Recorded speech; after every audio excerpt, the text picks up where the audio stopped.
वैसे तो भारत में माँ दुर्गा के अनेकों मंदिर हैं जो अपने चमत्कारों के कारण विश्व प्रसिद्ध हैं, जहाँ जाने पर आपकी हर मुराद पूरी हो जाती है। आपने माता के कई चमत्कारों के बारे में सुना होगा। किसी मंदिर में माता के कई तरह के सेवक उनकी रक्षा करते हैं, लेकिन कभी आपने ऐसे मंदिर के बारे में सुना है जिसमें माता के द्वार में सैकड़ों चूहे उनकी रक्षा कर रहे हैं? ये सुनकर आप भी मेरी तरह चौंक गए होंगे कि ऐसा कहाँ हो सकता है। यदि हमारे घर में एक चूहा आ जाता है तो हम उत्पात मचा देते हैं, बेचैन हो जाते हैं। उस चूहे को भगाने के लिए हम हर तरकीब निकालने लगते हैं, क्योंकि इनसे प्लेग जैसी गंभीर बीमारियां हो जाती हैं। इसके साथ साथ ही हमारे घर में चूहों के रहने के कारण बदबू भी आने लगती है। लेकिन क्या आप जानते हैं कि माता का यह एक ऐसा मंदिर है जहां पर सैकड़ों चूहे रहते हैं और इनके रहने से कोई बदबू नहीं फैलती और न ही कोई बीमारी होती है। राजस्थान के ऐतिहासिक नगर बीकानेर से लगभग 30 किलोमीटर दूर देसनोक में स्थित करणी माता का मंदिर, जिसे चूहों वाली माता, चूहों वाला मंदिर और मूषक मंदिर के नाम से भी जाना जाता है। इस मंदिर को लेकर मान्यता है कि माँ दुर्गा का साक्षात अवतार करणी माता है। इस मंदिर में खास बात यह है कि इस मंदिर में इतने सारे चूहे रहने के बाद भी यहाँ पर एक भी बदबू नहीं आती।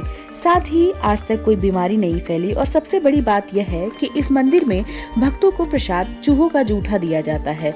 इस मंदिर में आपको काले रंग के चूहे ज्यादा नजर आएंगे, लेकिन जिसे सफेद रंग का चूहा नजर आएगा, समझो उसकी हर मनोकामना पूर्ण हो गई। इतना ही नहीं, इस चूहे को देखने के लिए यहाँ पर भक्तों की काफी होड़ लगी रहती है। इस मंदिर में साल के दोनों नवरात्र में अच्छी खासी भीड़ होती है और माता के मंदिर को सजाकर उत्सव भी मनाया जाता है। इस मंदिर के बनने के पीछे है रोचक कहानियाँ, तो आइए जानते हैं क्या है वो कहानी। इस मंदिर को 15वीं शताब्दी में राजपूत राजाओं ने बनवाया था। माना जाता है कि देवी दुर्गा ने राजस्थान में चारण जाति के परिवार में कन्या के रूप में जन्म लिया और फिर अपनी शक्तियों से सभी का हित करते हुए जोधपुर और बीकानेर पर शासन करने वाले राठौर राजाओं की आराध्य बनी।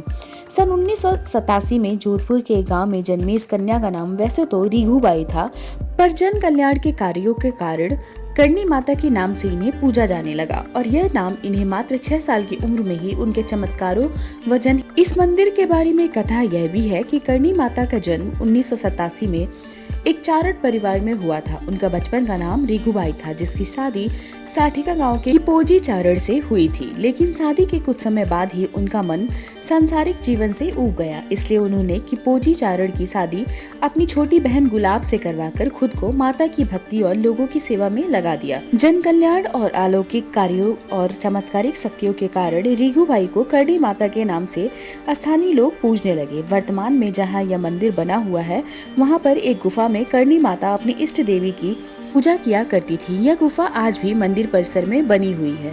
कहा जाता है कि करणी माता 151 साल तक जिंदा रही और 23 मार्च 1538 को ज्योतिर्लीन हुई थी। उनके ज्योतिर्लीन होने के बाद उनके भक्तों ने उनकी मूर्ति की स्थापना करके उनकी पूजा शुरू कर दी, जो तब से आज तक चली आ रही है। करणी माता बीकानेर राजघराने की कुल देवी है। कहा जाता है कि इनके आशीर्वाद से ही बीकानेर और जोधपुर रियासत की स्थापना हुई थी। करणी माता की वर्तमान मंदिर का निर्माण बीकानेर रियासत के महाराजा गंगा सिंह ने 20वीं शताब्दी के शुरुआत में करवाया था। इस मंदिर में चूहों के अलावा संगमरमर के मुख्य द्वार पर की गई उत्कृष्ट कारीगरी, मुख्य द्वार पर लगे चांदी के बड़े बड़े दरवाजे, माता की सोने के छत्र और चूहों के प्रसाद के लिए रखी चांदी की बहुत बड़ी परात भी मुख्य आकर्षण का कारण है।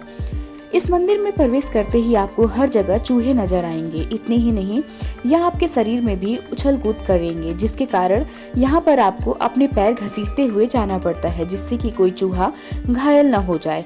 अगर आपने पैर उठाया और आपके पैर से कोई चूहा घायल हुआ तो यह शुभ माना जाता है। यहाँ पर कम से कम 20,000 काले चूहे रहते हैं, जिनमें से कुछ सफेद चूहे भी होते हैं, जो कि बेहद पवित्र माने जाते हैं। मान्यता ये भी है कि यदि आपको सफेद चूहा दिखाई दिया तो आपकी मनोकामना अवश्य पूर्ण होगी।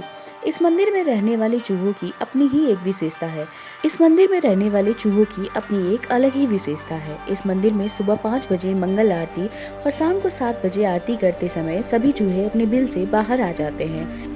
यहाँ पर रहने वाले चूहों को काबा कहा जाता है। माँ को जो प्रसाद चढ़ाया जाता है वो पहले चूहे खाते हैं, उसके बाद उसे भक्तों के बीच बांटा जाता है। इन चूहों को चील, गिद्ध और दूसरे जानवरों से रक्षा करने के लिए मंदिर में खुले स्थानों पर बारीक जाली लगाई गई है।